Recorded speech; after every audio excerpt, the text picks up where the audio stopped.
धर्म प्रेम बंधु, वे लोग बड़े ही भाग्यशाली होते हैं जिन्हें इस प्रकार से धर्म के मार्ग पर चलते हुए धर्मानुकूल कर्म करते हुए इस माँ जगजननी जगत माता की आराधना, माँ की अर्चना, माँ की पूजा करते हुए इस जगजननी जगत माता की दरबार में आकर के इस परम पवित्र स्थली पर बैठ करके इस जगजननी जगत माता की आराधना करने का, पुण्य अर्जित करने का, माँ भगवती का दर्शन करने का, माँ का आशीर्वाद प्राप्त करने का इस प्रकार से सौभाग्य प्राप्त होता है।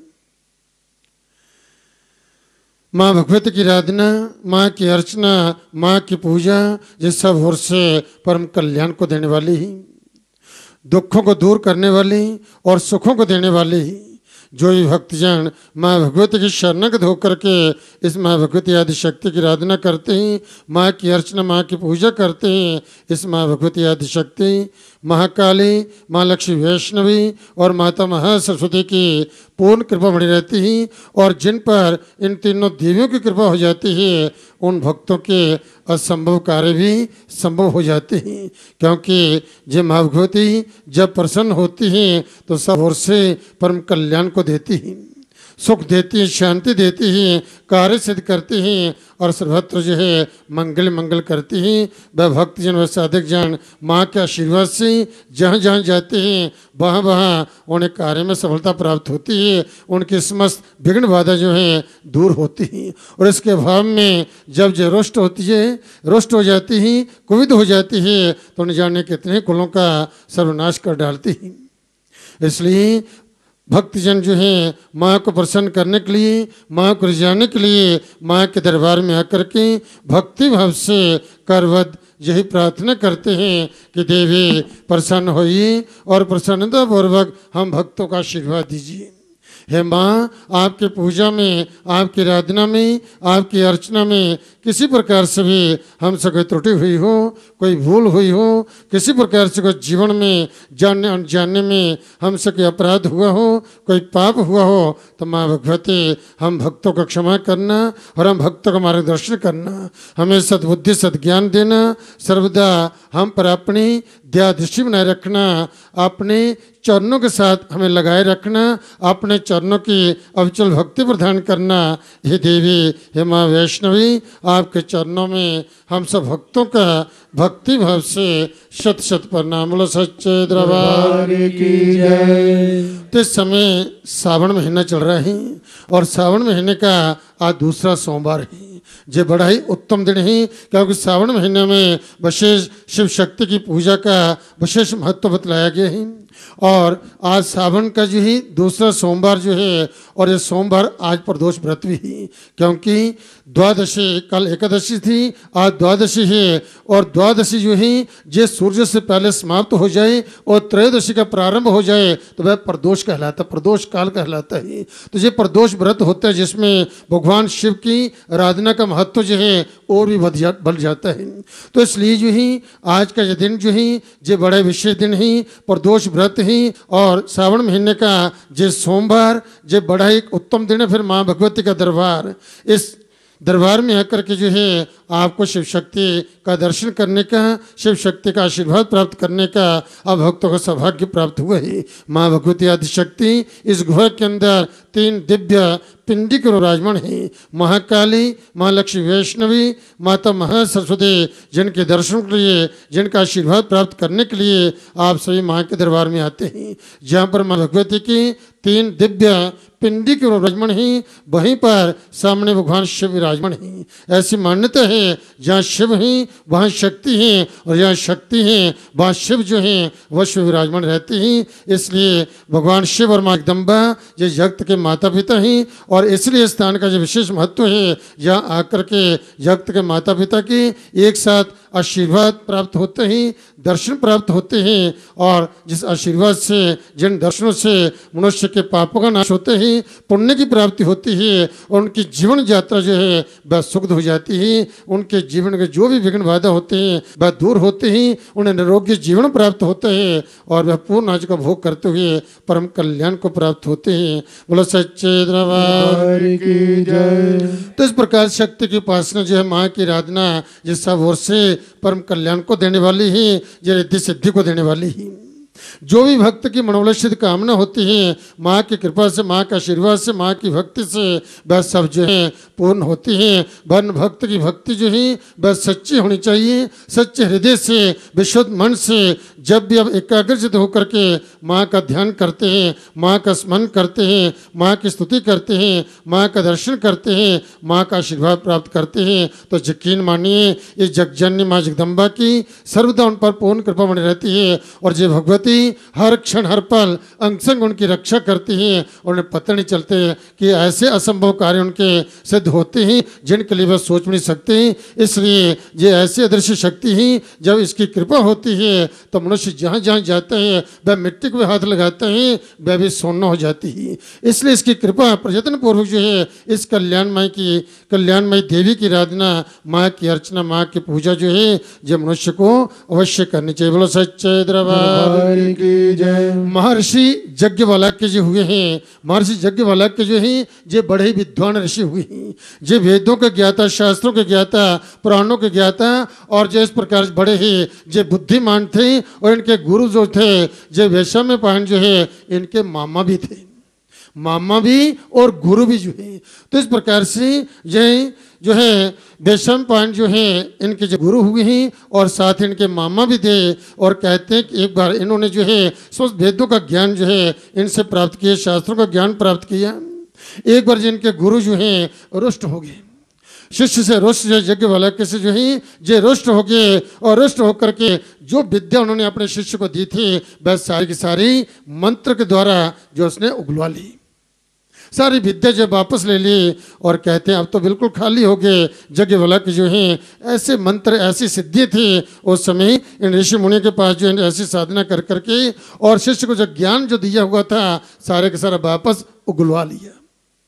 अब जो है यही विचार करने लगे यज्ञवल्क्य जी जो हैं, अब गुरु ने तो सारा ज्ञान जब वापस ले लिया है, अब मुझे कोई ऐसी ऋचाएं जो हैं वह प्राप्त करनी चाहिए जो मेरे गुरु के पास वो ज्ञान ना हो, ऐसा ज्ञान मैं प्राप्त करूं। और जो मेरे गुरु के पास भी ना हो तो वो ज्ञान प्राप्त करने के लिए मुझे क्या करना है, तप करना है, तपस्या करनी है। किसकी आराधना करनी है? तो कहते हैं कि यज्ञवल्क्य ने भगवान श्री सूर्य नारायण की उपासना की, तप किया। भगवान सूर्य जो हैं ये ज्ञान के देवता हैं और चंद्रमा बुद्धि के देवता हैं। भगवान सूर्य की उन्होंने उपासना की है, साधना की, बहुत भक्ति की, उन्होंने तप किया और तप कर करके भगवान सूर्य को प्रसन्न कर दिया। कहते हैं जब कोई व्यक्ति जो है अपने इस देव कोई अपने जीवन में इष्ट बना लीजिए। जी मैंने कई बार बतलाता रहता हूँ कि सनातन धर्म में पंच जो है देव उपासना जो है जब बतलाई गई है। पंचदेव उपासना जो है वह क्या है? भगवान गणेश हैं, भगवान सूर्य हैं, भगवान विष्णु, शिव, माँ दुर्गा, ये पांच जो है जिस सनातन धर्म जी पंचदेव उपासना बतलाई गई है। तो भगवान सूर्य जो हैं यह बुद्धि के देवता हैं और प्रत्येक व्यक्ति को जो है इनकी आराधना करनी चाहिए, क्योंकि इनकी आराधना करने से विशेष ज्ञान की प्राप्ति होती है, बुद्धि प्रखर होती है और जो है उनको कभी कोई रोग, चर्म, विशेष करके चर्म रोग कभी नहीं होता। भगवान सूर्य की उपासना करने वाला उससे कभी चर्म रोग नहीं होता और ना ही नेत्र रोग होते हैं और नेत्र शक्ति भली प्रकार से बनी रहती है। इसलिए भगवान सूर्य की उपासना गायत्री मंत्र के द्वारा साधना करना, गायत्री मंत्र का जप करना ये परम सिद्धि को देने वाला है। इस प्रकार से यज्ञवल्क्य जो थे जिन्होंने भगवान सूर्य को प्रसन्न किया तब कर करके और इनका आशीर्वाद प्राप्त किए हैं। और कहते हैं भगवान सूर्य ने प्रसन्न होकर के जो है इनमें जो है माँ सरस्वती का समावेश करवा दिया था। बोलो सच्चे दरबार की। माँ सरस्वती की ऐसी कृपा हो गई इन पर जो है और इन्हें जो है भगवान सूर्य नारायण ने ऐसे शुक्ल वेद की 15 ऋचाएं जो थे वह प्रदान की, जो इस लोक में जिसका किसी को ज्ञान था ही नहीं, जहां पर थे ही नहीं। उन शुक्ल वेद की जे 15 ऋचाएं जो है जे इनको प्राप्त हुई और फिर माँ के सरस्वती की विशेष कृपा से जो है इस प्रकार से जब भगवान सूर्य ने जो है इनमें वांग्मय सरस्वती का प्रवेश कर दिया था तो जिनके जो है इन्होंने जो है उनका साक्षात दर्शन किया। कहते माँ सरस्वती का इन्हें साक्षात दर्शन हुआ था, उनका आशीर्वाद प्राप्त हुआ।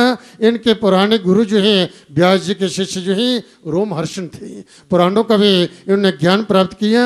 उन्हें संपूर्ण विद्याओं को जो है जो प्राप्त करने के बाद जो है अपने शिष्यों को जो है मनोयोग के द्वारा जो है उनको ज्ञान दिया। और फिर इनके शिष्यों ने जो है सर्वत्र जो है दशों दिशा में जो है इन्होंने जो है उस ज्ञान को, उस विद्या को जो है इन्होंने प्रकाशक को ज्ञान दिया और प्रकाशित किया। ऐसे जो यहाँ याज्ञवल्क्य जी कहते हैं कि एक बार जो है इनके पास विश्वावसु जो है जीव समाज शास्त्रों के ज्ञाता थे, वेदों के ज्ञाता थे, और इनके पास जो आए इनको कुछ प्रश्न पूछने के लिए। कहते जब ये जहाँ पर आए याज्ञवल्क्य के पास जो है और आकर के जो है इन्होंने जो है उनको 24 प्रश्न किए, और 24 प्रश्न जो है इतने कठिन थे जिनका उत्तर देना कोई आसान नहीं था। और तब जो उन्होंने प्रश्न किए तब याज्ञवल्क्य ने कुछ क्षणों का ही समय मांगा, मुझे कुछ क्षण चाहिए केवल मात्र इन पर विचार करने के लिए। तो कहते कुछ क्षणों में ही जब याज्ञवल्क्य ने माँ सरस्वती का स्मरण किया, माँ को याद किया, माँ का ध्यान किया, तो उनकी बुद्धि में उन प्रश्नों के उत्तर ऐसे आगे ऐसे निकल करके जो है वह प्रस्फुटित हुए हैं कि जैसे दही से माखन निकलता है। ऐसे उन्होंने प्रश्न के उत्तर दिए, जिन प्रश्नों के उत्तर सुनकर के जो है वह जो है वैशंपायन जो है वह बड़े प्रसन्न हुए, और जो विश्वावसु जो है बड़े प्रसन्न हुए, और प्रसन्न होकर के जो है उन्होंने उसकी परिक्रमा की, याज्ञवल्क्य की परिक्रमा की, उनका अभिनंदन किया, प्रणाम किया, और फिर उनके बतलाए हुए उन प्रश्नों के जो उत्तर जो थे उन भी सर्वत्र जो है उनका जो है प्रकाशित के सबको वह ज्ञान दिया। बोलो सच्चे दरबार की जय। ऐसे जो याज्ञवल्क्य जो है इन्होंने अपने जो है जो शिक्षा दी है इस जगत को जो है यदि मनुष्य जो उन शिक्षाओं को अपने जीवन में उतारता है तो उनका कभी भी अमंगल नहीं होता।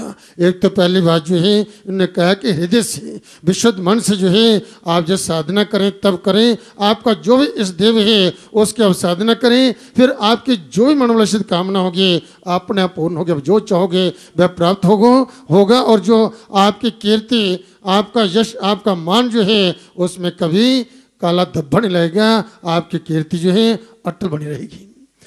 सच्चे हृदय से जब आप साधना करते हैं और इस प्रकार से मानव मात्र के धर्म जन जब बतलाते हैं, कहा है कि किसी की हिंसा न करना, कभी किसी को दुख मत देना, ऐसे बिना मतलब के जो है किसी को दंडित कर देना। जब मैं शक्तिशाली हूँ और इस प्रकार से मैं इसको कुछ भी कर सकता हूँ, जब मेरे पास उच्च पद है तो मैं दूसरों को जो है दुख दूँ, तो जीवन में ऐसा निज बना लें। आप शक्तिशाली हैं तो दूसरों पर दया का भाव रखें, उनका मार्गदर्शन करें। इन्होंने अपने जीवन भर जो है दूसरों को ज्ञान दिया है और उनका मार्गदर्शन किया है। और जो है सत्य बोलना, कभी जो है झूठ मत बोलिए, किसी के साथ भी जो है झूठ मत बोलिए। आप यदि सत्य हैं, सत्य का पालन करते हैं तो आपको सब कुछ प्राप्त होगा, आप जो चाहोगे सब कुछ मिलेगा। क्योंकि इन्होंने सब कुछ ऐसे ही प्राप्त किया था, तब कर करके देव आराधना कर करके फिर कहते कभी जीवन में चोरी मत कीजिए। जो परमात्मा की कृपा से, उस भगवती की कृपा से जो प्राप्त हो उसमें संतोष कीजिए,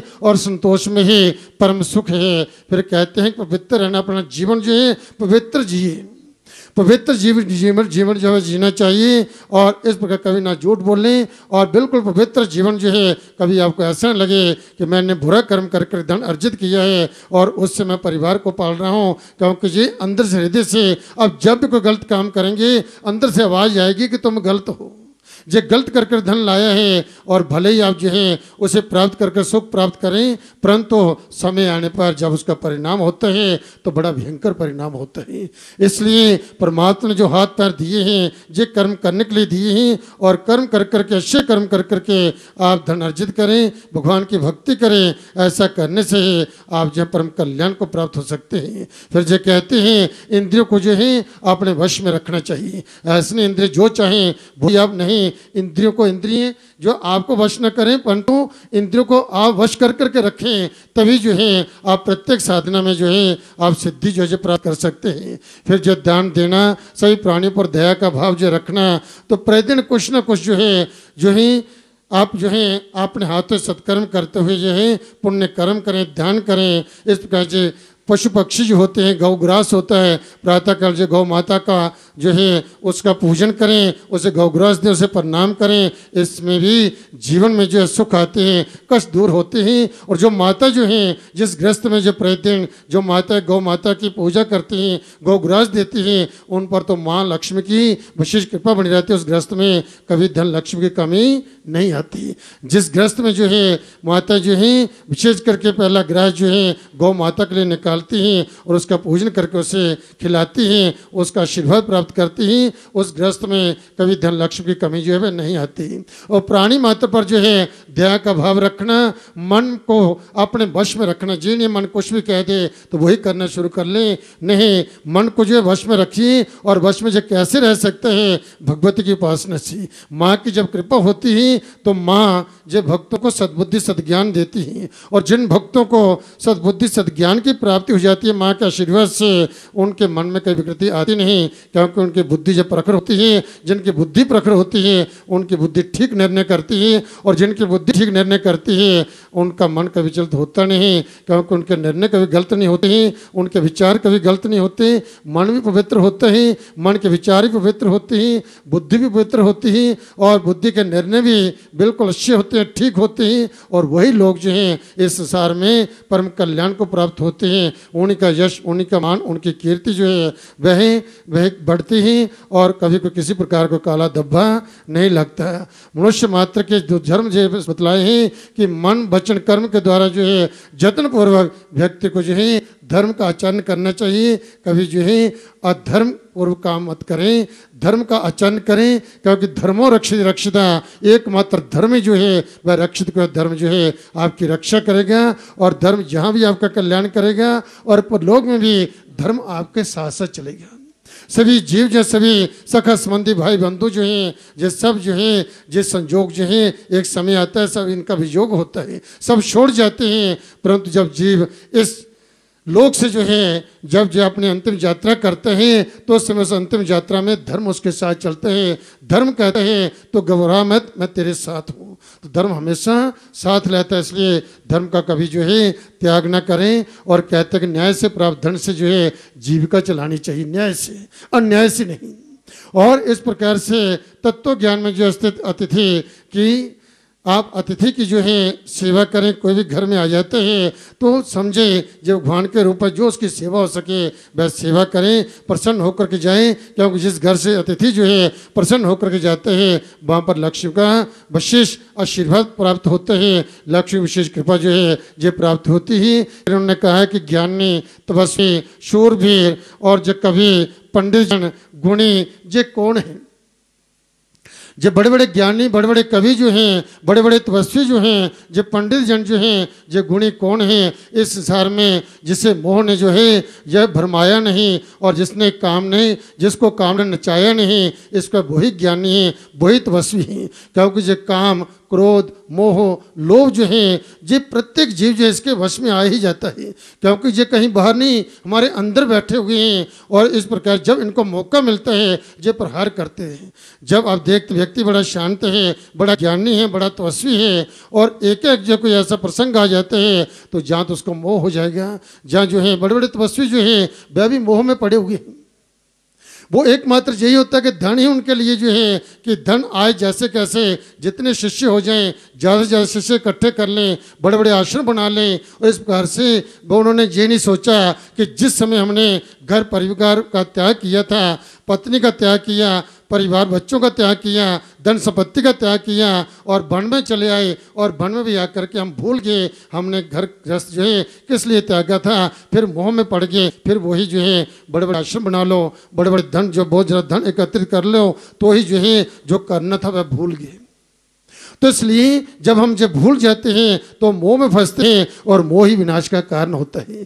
तो ऐसे जी इन्होंने कहा है याज्ञवल्क्य ने, इस व्यक्ति को कौन ज्ञानी गौण तपस्वी है, इस प्रकार से कौन बुद्धिमान है कि जिसको जो है माया ने नचाया ना हो, और कौन कुछ कोई मोह में न फंसा हो। इसलिए इन पर विजय प्राप्त करने के लिए एकमात्र इस माँ भगवती की शरण जो कहते हैं कि जगत को काजल, जगत जो है एक काजल की कोठी है, और इस जगत में आकर के और श्वेत वस्त्र पहन कर कहे कि मुझे काला दब्बन कोले की खान में कोई उतरे और कहे मैं बड़ा सावधान हूँ, बड़ा ज्ञानी हूँ, बड़ा तपस्वी हूँ, मैं बहुत बुद्धिमान हूँ और मुझे काल कभी लग नहीं सकती, तो कोले की खान में कोई उतरे और कहे कि मुझे जो काला दब्बन लगेगा, तो काल कहीं ना कहीं लग ही जाती है। और इससे बचने के लिए उन्होंने कहा है कि जो माँ भगवती महामाया का सतत स्मरण करते हैं, उसका ध्यान करते हैं, प्रातःकाल सायंकाल उसकी आरती करते हैं, क्षमा प्रार्थना करते हैं, माँ के चरण में अपना मस्तक झुकाते हैं कि माँ मैं तेरी शरण में हूँ, मेरी लाज तेरे हाथ में ही, तू रक्षा करेगी तो मैं रक्षित रह सकता हूँ, तो मेरी लाज बचाएगी तो मेरी लाज बच सकती है, नहीं तो कब कहाँ बुद्धि भ्रमित हो जाएगी तो मैं अधोगति को प्राप्त हो जाऊँगा। इसलिए माँ मैं तेरी शरण में हूँ, तू ही मुझे बचा सकती है इस काम क्रोध लोभ मोह अहंकार से। यदि आपकी कृपा हो जाए जो है इन विषयों पर जो व्यक्ति जो है इन शत्रुओं पर व्यक्ति जो है विजय प्राप्त करते हैं, जो इन पर विजय प्राप्त कर लेते हैं, वह वास्तव में सर्वत्र उनकी विजय होती है और इस संसार में उन्हीं की कीर्ति जो है वह अटल बनी रहती है। बोलो सच्चे दरबार की जय।